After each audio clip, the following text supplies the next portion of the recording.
like, subscribe and get notified. Kala Rakonmand, a forum of artists and well-wishers, offered Shraddhanjali on the occasion of the second anniversary of the collapse of Kala Academy's open-air auditorium. Our hearts are full of sorrow since the stage, which has hosted lakhs of students, young talent and artists, is no more, convener Devidas Amonkar told media. We hope that God inspires the government to renovate the stage of the open-air auditorium before the third anniversary, the artists said. फक्त गोंयकारूच न्ही तर देशभरातले जगभरातले लोक येवन ह्या माचयेर आपली कला सादर करून गेली. ताका 2 वर्सां जाली की ही दयनीय अवस्था जी जाल्ली आसा पळय ती पळोवन खरें म्हळ्यार कलाकार म्हणून भरून येता हृदय.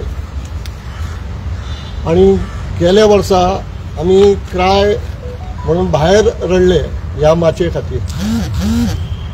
अजून पर्यंत सरकाराच्या कानार आमचे रडण्याचो आवाज वचोंक ना.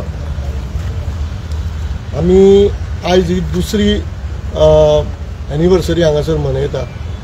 ही अत्यंत खेदाची गोष्ट आसा कला राखणमंडळ गोवा.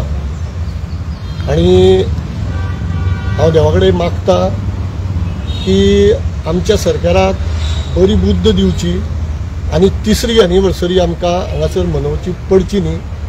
त्यान पयलीं जेची गरज आसा गोंया खातीर ह्या माचयेची, ती माची आमकां सुसज्ज करून बरे भशेन उपलब्ध करून दिवची. कारण शेकड्यांनी भुरगीं ह्या माचयेचेर घडल्या आनी फुडें ती घडत रावतली आनी ती परंपरा फुडें चलोवपा खातीर सरकाराक बरी बुद्ध दिवची अशें म्हणून हांव लॉर्ड ऑफ युनिवर्स हो खंयच्या धर्माच्या देवाक उलो मारना. हांगासर जो कोण आसतलो तेणें तांकां ती बुद्धी दिवची, ती शक्ती दिवची आनी हे हो मंच फुडल्या वर्सा आमकां तयार जावन मेळचो अशें कला राखण मंडळा तर्फे आमी आयज हांगासर खेद व्यक्त करून ही आमचें म्हणणें आसा तें तुमचे मुखार दवरता. एक वेगळ्या तरेची श्रद्धांजली आमच्या ह्या माची जी आमची आवय आसा तिच्या खातीर आमी ओंपलेली आसा. देव बरें करून तुमी सगळे हांगासर उपस्थित जावन आमकां साथ दिली.